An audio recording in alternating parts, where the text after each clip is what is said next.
Football Club. Nensonso ya edan ono ene Trent Alexander-Arnold mu. Edia ben na Jeremie Frimpong ye boni din a ode ma wo. Ena urban tactically ebe fa na emfa.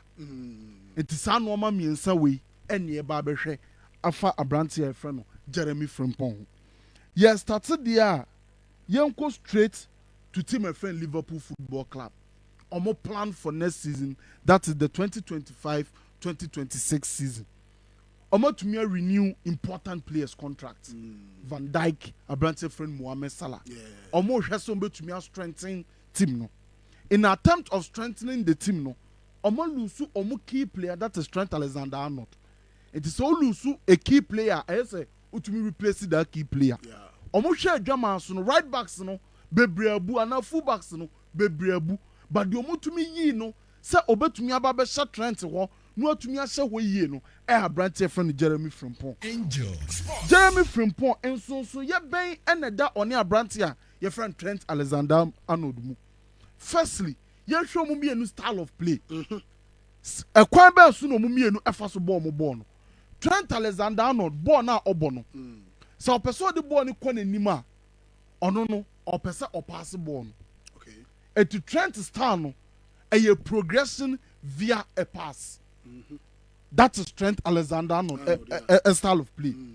Jeremie Frimpong style of play no a progression via a carry. Eti we no or the pass and a movie ball kwa n'anim. And a we no e the ball ni nante and the ball ni kwa n'anim. It's a sharp difference. Sharp difference. We no obo pass and a we ni the ball no enante. Yeah. That is one key difference between Trent Alexander-Arnold and Jeremie Frimpong. And until I'm seeing almost style of play no. Yeah. It's under style of play no, but per progression via a pass, but per progression via a carry. It's the 05 first image to sumami. Ocha long passes played that. Oba Trent Alexander-Arnold the no dorso pa. And also no. And I was wrong. Oh, okay. Trent the no dorso pa. But Jeremie Frimpong the our form passing in also. Yeah. It is stylistically omumienu a different in terms of how one person mo ball no. But I'll share graphic here that this video me no from a layman point. Make I say, hey, any other trends or I say on your influence with team so pa. Passes number of yes. arrows compared to Jeremie Frimpong. Jeremie Frimpong sunya impact when the team no so pa. Okay. But with a different style. Oh, okay. It's a trend a progression via a pass, Frimpong a progression via a carry. Yemfa graphic being to so now you the distinct difference between the two of them.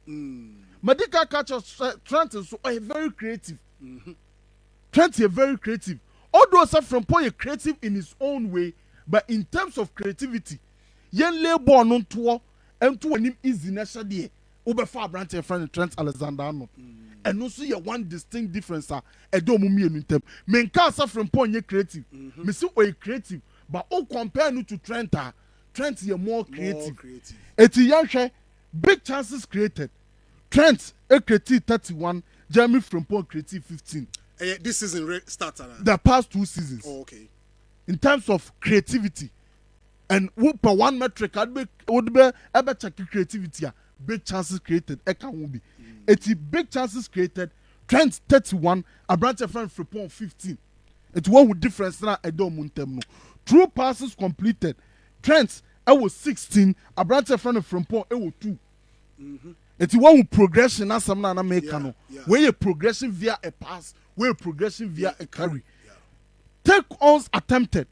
Trent, 82. Jeremie Frimpong, 168.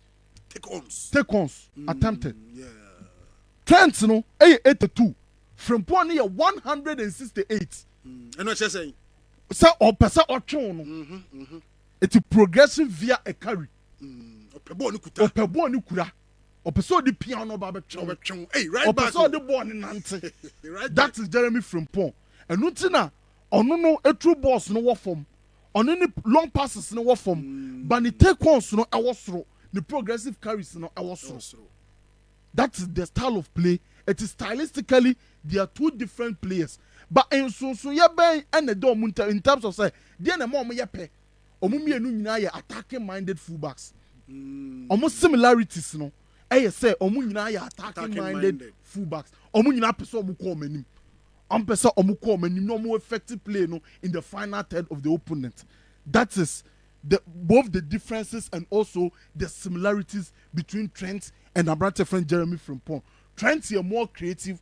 Trent progression via a pass. Jeremie Frimpong progression via a carry.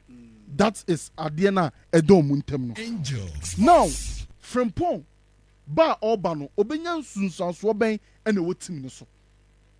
Boss player for the past 4 seasons. Jeremie Frimpong, I'm a 9 goals and assists in all competitions back. Wama 18 goals and assists in all competitions back. Wama 24 goals and assists in all competitions back. And at this season, Wama 14 goals and assists in all competitions. And the actual say, a bad player almost starter Jeremie Frimpong oh. And Liverpool nya player bia ne start sheet no so for a player or acting as a wing back or a fullback. Because one time who say omo fullback no start na ehu bebre. But a player ebe to me as high as 24 goals and assists there. E just about be show team ni ma both goals and assists no obe to me contribute. Eti yan hwe the individual qualities of Jeremie Frimpong. Jeremie Frimpong progressive carries this season, the long progressive carries for a player or a wing back no a 109 this season long progressive carries so or carry ball no over 10 meters. Okay, and Makacho said these progressive carries are very very important. Say player back ko ebe to me age ball no at the ball na 10 meters or pitch no so ebe to me asay opponents need defensive structure because enye sa ogina wa pass ogina the ball na movie eti wo the ball ni movie a wo ogina baby esa wo ben no so yeah na ebi mo shifting ya o shifting eti ebe to me sell structure no and because say esay long carries na or the ball ni kwa na nim nti obetumi getting the team no from on one defensive third to the attacking third into on one carry team no dia kwa na nim they said the Vinicius Junior ema Real Madrid no so ball ni to me kwa na nim now the Vinicius Junior no betumi age ball no e the ball na kwa na nim it will be movie team no higher up the pitch. It's a progressive carries na very very important. A cell opponent defensive structure and a movie team no higher up the pitch. It is only our brother friend Jeremie Frimpong 109 long progressive carries in the Bundesliga this season. When your player obey to me the ball no akwa nim. And boss player send you who take ones attempted no or your player so or send him trick. It's this kind of player no so about the Liverpool team ni ma ebe boa team a your friend Liverpool ye. It's yanhwe ni progressive carries per season. 6 progressive carries last 5 seasons, 4 progressive carries last 4 seasons, 5 progressive carries last 2 seasons, and last season 6 progressive carries. This season, wama 3.69 progressive carries. In the career no, o check average a 5 progressive carries per game for a player or ball as a fullback or as a wing back. When the player obey to me the ball no akwa player or jibbo na dwene ni nyina ne say me movie ball no e dia komanim progressive carries me fa ball no dia komanim. This is the player of Liverpool Football Club. It is stylistically or different from Trent Alexander-Arnold. But no akasa no won Arsenal sibia a man here a very good player and a top player and no the baby team and one of those Arsenals no but we say o more goals and assists because the start sheet no is warfare and are progressively carrying the ball so Jeremie Frimpong eside the mount. Dear biom na Jeremie Frimpong ebeside the amount. Boss player over speed. It in terms of sprint and intensive runs in the Bundesliga, top 5 Jeremie Frimpong will be. Wow. It will be a over speed Ojane. And because it's over speed, now osa to me carry ball into asama near the transitional outlets no kosoro. But you're very dangerous in the transitions. A theatre image way. The idea omo use to back 5 systems no. Some of them struggle in transitions and they say omuni willing wing backs are omo running. Eti Osha Manchester United da omo ball omo wing backs no hardly say obe hu omo say omo go up and down eti omo in transitions but for compare Inter Milan Ulusu ball na Dumfries no oba. Yes. Dimarco no oba. Omo willing runners, technically gifted wing backs are omo to me bua in the transition. Sana Jeremie Frimpong etie. Always no. Sa transitions no omo ya available. Omo ma those forward runs in the transitions. Etu hwe imagine na hwe be a Jeremie Frimpong Liverpool'S were defending with the back five. It's Jeremie Frimpong kasa back five no. But ball no ATM for no lose ball na Jeremie Frimpong na very fast as Abenachi. I know Osai Bana. On the Ababe catch ball no ama Liverpool'S ya shegul. It because of the pace no. And it's so to me for ball no Eddie Carinity. And a bad transitions na ni who power transitions nim. And team Ben over Liverpool. Liverpool you good with transitions mo yes, omo you good with transitions. It player no obano. Osa this high added transitional value no. Esa ba be team no. That is how good Abrante friend Jeremie Frimpong etie. Eti enya ne carries ni pace no kwa. But transitions counter attack no. Esi na kasa Frimpong kwa nanim. And how the ball name ma Frimpong say on for ball no emfa run ya. Frimpong betumi ayesa adwuma no e de amount. It's Liverpool enya a top player at the Ababe show system nim. But Frimpong no, although say obo as a wing back, our Liverpool see him no, or some box presence. Or you player or per box no kopa. For a player obo as a wing back. And to which one touches this season will box no. And those who be breach and Trent-Alexander no do there. It's a box no kwa touches no. For a player obo as a wing back. It's a player way no or you go minded. And one thing a man who goes in an assistant doesn't be brain. It's young last season. Or say 8 goals in the Bundesliga. Yet shall be a share goals no. Baku pen and outside the box. None inside the box. And to share starts no. What's the name now inside the box? And this is a player all to channel or the ball need to America transitions in the who or some person or box in him as a coco pego. That is Jeremie Frimpong. Compared to Trent-Alexander-Arnold, no time who's a Trent to a box in him. But Jeremie Frimpong there, obey to me as I will box in him at the amount. Quick one. Earlier on, okay, say Jeremie, ni pace or want to know. Ebasa omoko attack no lose ball crowd. Misa track it back fast. Obebi say na what can I say ni movement attacking wise. Now defensive duties no Okay. Yeah, beba ni defense ne dey. Defense dey because you Trent ya ne sa.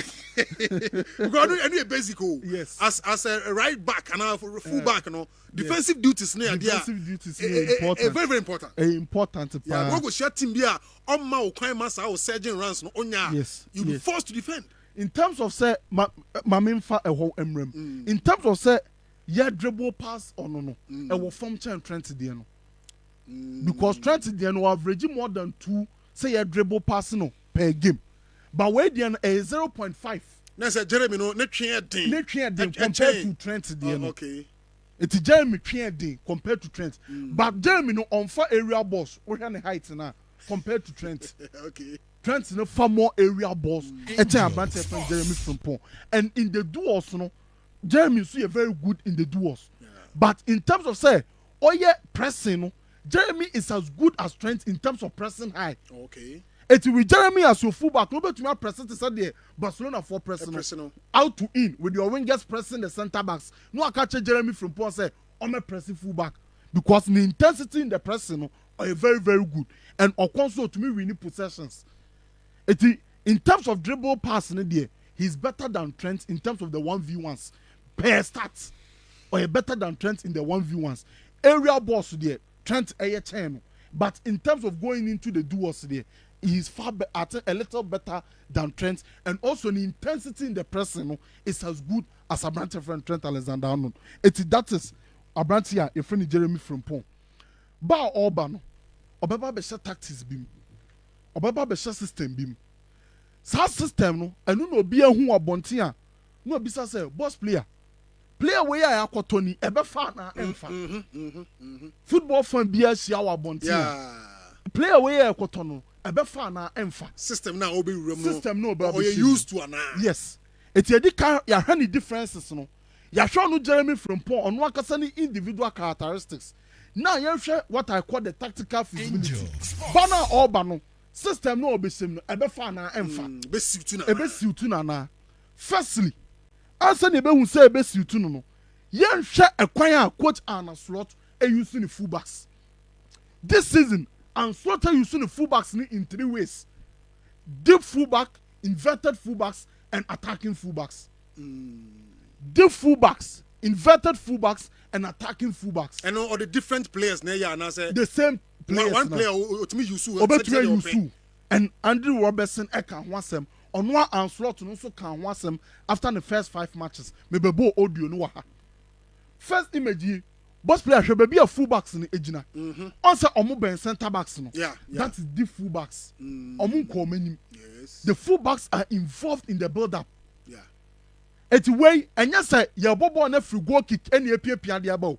We no a settled attacking structure. Time ya di ball na be jina park in finfin ya try say be break it down opponents in the block no.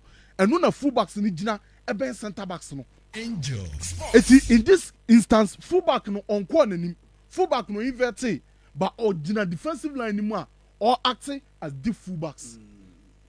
A point back a coach a friend no and a sort a use no fullbacks no. And Sarro we never fit 20 pound. And to check image nam they are to no.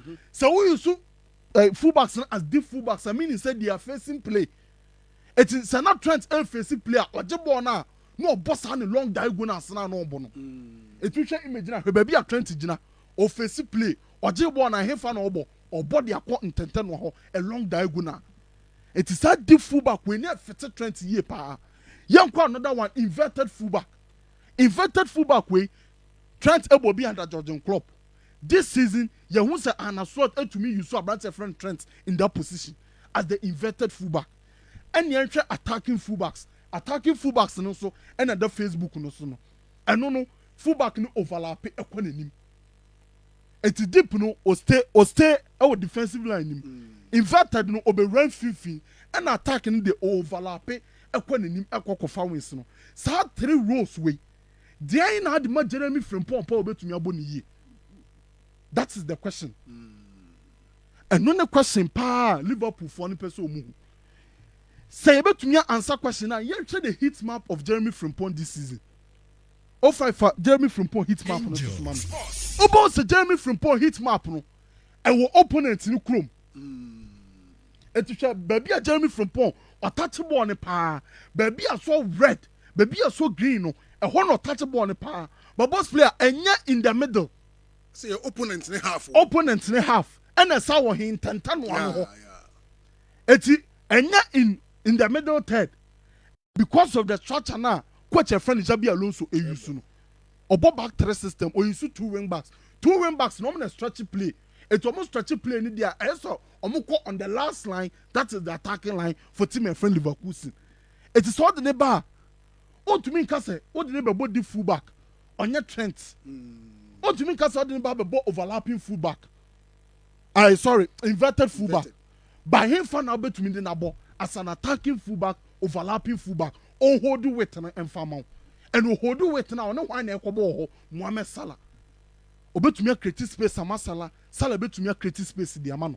And so hold it, Salah in the meaning say Salah bet to me a quenimu. And boss player, it is backed by the touches are onya in third bia. This season, young hardy defensive third or average 5.60 touches per game. Middle third or average 15.3 touches per game. Attacking third or average 26.3 touches per game. And not as a deep fullback, not as an inverted fullback, but baby and slot be using a panel, a overlapping attacking fullback. But boss players there, yet to me coach Bibia woman. Yeah. Obey to me a coach no about be good in terms of say or play as a deep fullback. Obey to me a coach no about be good in terms of say or as an inverted fullback. But pair the young from Jeremie Frimpong there playing him as an overlapping fullback. I'll be holding the weight at the amount. And what now be getting the best out of him because or you good in the 1v1s or you good in progressive carries and or person come box to him a kokoma goes. It's the boss player thing say pair the differences or a different type of player to Trent there but obebu team no. Pair on one